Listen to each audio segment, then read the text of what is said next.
How to change pickup and drop off locations in Bolt. Need to change your pickup or drop off location after booking your ride? Here's the quick way to do it in Bolt. Open your Active Ride in the app, tap on the pickup or drop off address shown in the map. A search bar will appear. Type in the new location and confirm. The app will automatically update the route and fare estimate for you.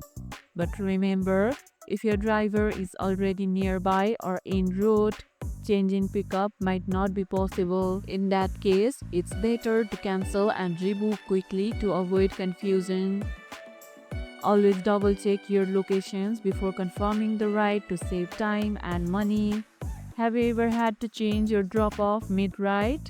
Let us know about it in the comments below. And that's how you can change pickup and drop off locations in Bolt. And if this video helped, hit the like button, share it, subscribe, and leave a comment. Thanks for watching, and I'll see you in the next one.